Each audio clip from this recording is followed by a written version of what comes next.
Hey guys, welcome back to PlotsVoice. Welcome back to the pit. So glad you guys are here, man. So today, you know, it's collab day, which means we're gonna have the Bman here in a minute, and he's gonna pop by, and we're gonna do this song that's coming up. We cannot wait to do. So without further ado, let's go.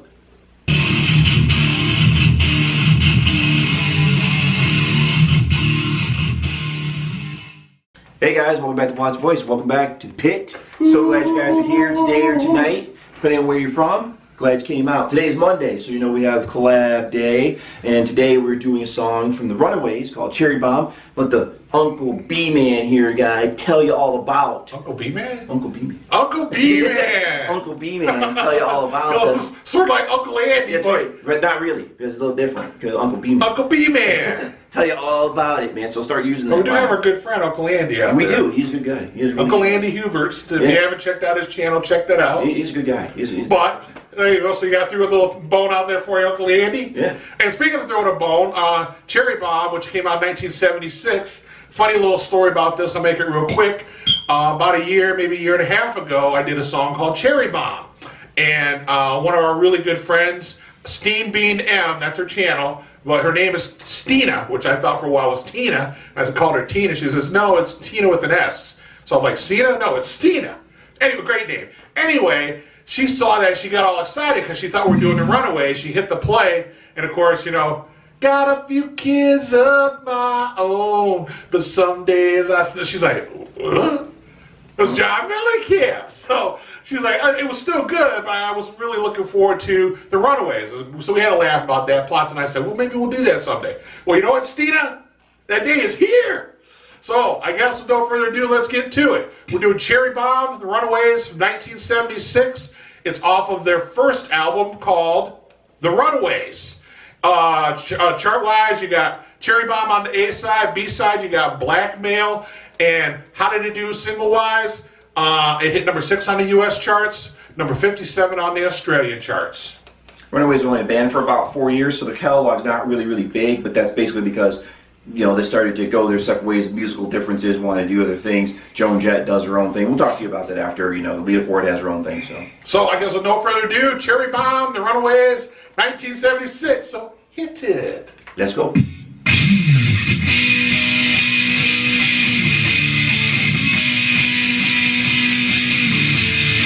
Can't stay home, can't stay at school. Old folks said, you poor little fool. Down the street, I'm the girl next door.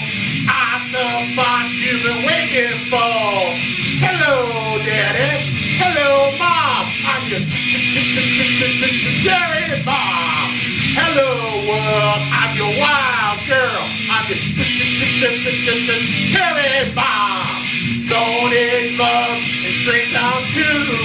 Come on, baby, let me get to you. Bad night causing teenage blues. Get down, ladies, you got nothing to lose.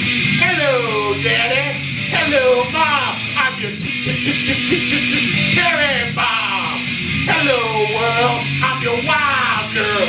I'm your Cherry Bomb.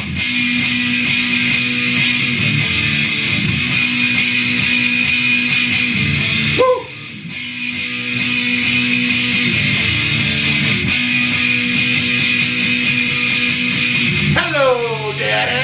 Hello, Mom. I'm your Cherry Bomb. Hello, world. I'm your wild girl. I'm your Cherry Bomb.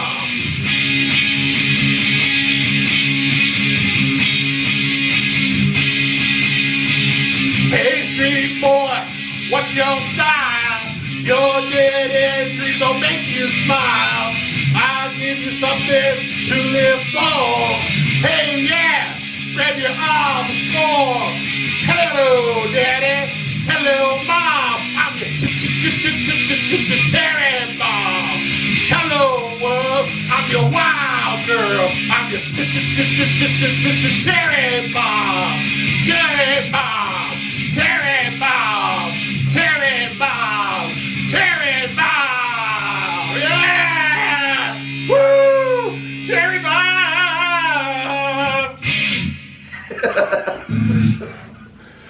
Wow, that was fun. Yeah, it was fun. So we hope you love that, Stina. That's for you and everybody else that listens. But there we go. Cherry Bomb. Woo! All right. So what do we got about Cherry Bomb? So the songwriter for Cherry Bomb was Joan Jett and Kim Fowley. Now, who's Kim Fowley? He's their manager. Kim Fowley is the one that put this band together, actually. Kind of, depending on who you ask, kind of a pervert, actually. Yeah. And kind of a bad guy, depending on who you ask. You kind of got that feel in that documentary, too. Yeah, if you watched anything or heard or read anything about him, Joan, like, loved him to his death. Basically said, you know, without him, I wouldn't have a career, I wouldn't have ever done anything. But other ladies in the band didn't like him so much and thought he was basically a pervert. And there's been allegations against him and so forth, not from Joan, but from other members of this band. So depends on who you talk to and depends on, you know, the point of view, I suppose, you know, on that. But that's who he is. Right. And then otherwise, personnel-wise, you got Sherry Curry, lead vocals. You got Joan Jett, rhythm guitar. She did backing vocals on this one. You got Lita Ford. She did lead guitar. You got Sandy West on drums and backing vocals. And you got Jackie Fox on bass. However, on this particular song, it was actually Nigel Harrison that played on the recording. Mm-hmm. I was like, huh. And that's like the one time he pops in, and then other than that. So I was like, huh. Now, the Runaways were formed in Los Angeles, California. Genres that they fall under are hard rock, glam rock, punk rock, glam punk. Years active, like Plot said, was just from 1975 to 79. So they don't have a huge catalog. They ended up putting out about 4 studio albums, had 3 singles, and then they were done. And there was like you said, there was conflict. It's so sad, you know, when you work so hard to finally get the band together, you get a contract. It was like what 1 in 1,000 maybe. If that. You finally get the success, and you just don't, for whatever reason, internal strife causes you guys to break up. You know, so first off, you know, you got Sherry, who started getting featured all over the place on magazines and stuff and photo shoots without the rest of the band, which started to cause resentment because they're like, we're a band, yet they're always featuring her. She's the focus of it.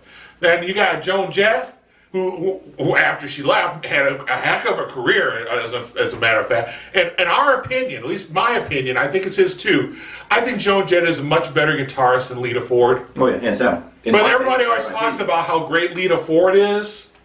Okay. Okay. I've never had any issue, you know, and I know he hasn't either, with Lita Ford and her playing and her songs or anything else. But if you read these quote-unquote magazines, editorials, whatever, and you go through all the stuff, you know, what they do is they say, well, Joan's more of a punk rock band, which, okay, I get that, but it doesn't mean that diminishes her skill set, right? And her skill sets, if you actually go through anything she's done, just like as a guitarist, as a musician of any kind, and just look at her stuff, go back and look through Lita's stuff, not the stuff that other people wrote for her, but the stuff that Lita wrote, and compare the two. You should, in my opinion, come to the same conclusion. I would agree that Joan's stuff and her abilities are higher than Lita Ford's, and I've always thought that. Not bad mouthing Lita, because she's good on her own. Don't get us wrong, but she didn't. But she's always ranked higher than Joan Jett. Way higher. And I don't see why. I don't understand that either, because Joan's great, you know. Yeah, Joan's a better guitarist, I just think, in our opinion. I think she is. And you know what? You know, if you're not sure, check them both out. Yeah. Get you thinking about that. You're like, well, I don't know, but check them out. And check the songs that Lita wrote herself, not the ones that she had guest writers write, because it's a different story if I get a professional musician come in and write me a song, and I play it, well, then it's going to sound, and then they'll say, oh, well, she did this. Well, check the one she wrote, because Joan wrote all the stuff that you hear from her. Yeah, when you hear Joan, that's Joan Jett writing her stuff. Yeah, so she might have wrote it with somebody, but it's her. But that's her. But Lita Ford, a lot of her big hits were not songs that she wrote. Weren't hers, that she just came back and wrote. She played, but... So she didn't really have as many... Again, don't anybody out there think we're bad-mouthing Lita. We're not. Not at all. You know, because, heck, you get singers, most singers that are just singers are singing somebody else's material. So we got no problem with that. But it's just...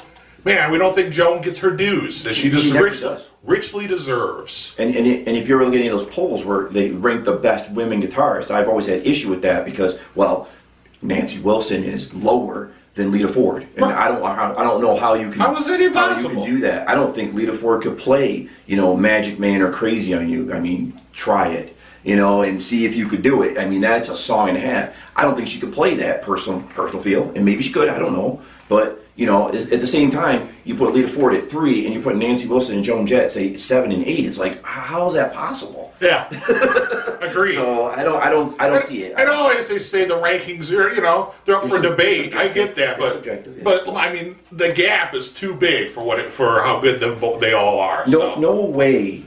There's no way there's been a song that's been more difficult to compose and work on than "Crazy on You" by Lita Ford that she had that was better than what Nancy Wilson did in Heart with "Crazy on You." They're just unless educate me, because I don't believe that there is. You know. Yes. That was like we got a lot of musical people that watch us, so let us know if you disagree. We're certainly open to that. But the complexity of that song is just out of this world. Yeah, and there's just no way that especially that opening that she's. Oh yeah, and she's doing all that stuff. I want to see anybody else do that. I mean, it's like, so come phenomenal stuff. And all these people, they overlooked that, in my opinion. Yeah. You know, they like, she's like the 7th or 8th. I'm like, how do you figure? Anyway. With that being said, hope you enjoyed Cherry Bomb with the Runaways. We had a blast doing this. In fact, we thought about maybe this was the one that we would include as a collab when we did our Women of Rock, but Stevie beat that one out. So yeah, ended up doing that instead, and that's fine. Yeah, so but it doesn't mean that we're only can do women songs during that month. So there you go. But we love doing this. Hope we had a lot of fun doing this. Yep. So what do you got? So I hope you guys are having a great day. Hope you guys are having a great life. And Stina, I hope you enjoyed our version of this, and I hope you just loved that, and hope everybody else did too. And we will. Who do we have playing with us today? Yeah, how can I forget? Who did the heavy lifting? Come on. Miss Neva. You haven't seen her in a minute because I've had other ladies popping up, but Miss Neva did this. She usually does a lot of Scorpions work for me. Yes, she does. So, all right. Yeah. I hope you have a great day and great life. Okay, so I guess I would say don't forget to check out Plots on Wednesday at 1 p.m. and then don't forget to check me out on Saturday at noon. Mm-hmm. You got anything else? You did the great life, great thing. I guess, for no further ado, peace out. Live long and prosper.